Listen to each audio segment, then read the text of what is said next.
You actually have Nick from Seacliff. Nick and Seacliff, welcome to the show. Go ahead, sir. Hello, George. Nice Hi. to talk to you. And you, brother. Yes, I don't know if you remember me. I'm the retired police officer. Oh, I remember you well. Go ahead, sir. Always a pleasure. Yes, sir. So the chickens, first of all, congratulations on your election. Thank you. Appreciate that.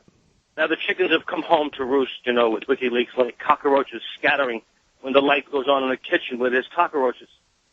And everyone's running around and pointing fingers and hiding, which is what most politicians do best. Yep. And I had a question for you.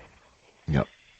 This issue of the Federal Reserve Bank and the Bank of England, the association between the two, I thought I had read somewhere that there is still a close association with the Bank of England and the Federal Reserve Bank. Could you comment on that?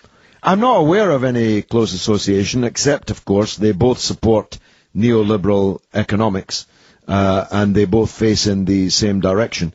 But I'm certainly not aware of any organic connection between the two, and I'd very much doubt if there was one.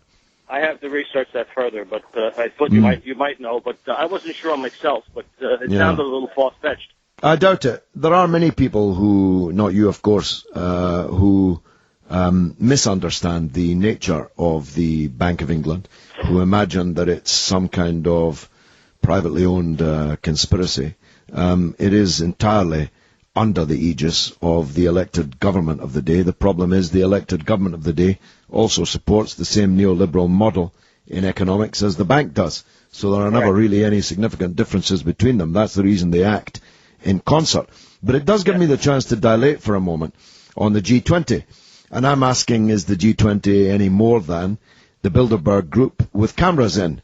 That's what it is. It seems to me exactly the same group of people representing more or less exactly the same point of view. There are one or two dissident noises off, but they're marginal. The people who are calling the shots at the G20 are the same people that practice at the Bilderberg group, don't you think? Absolutely. Just that we don't get to see what happens in the Bilderberg group, but we don't need to because we see it all played out in the G20 when it meets. Absolutely. Thank you very much Follow indeed. the money as always, sir. Thank you, sir. Yes, follow the money as always. This is the mother of all talk shows, where there's no expense spared, absolutely no expense expended of any kind. It's George Galloway. It's WBAI. Here he is, comrades, George Galloway, and the mother of all talk shows.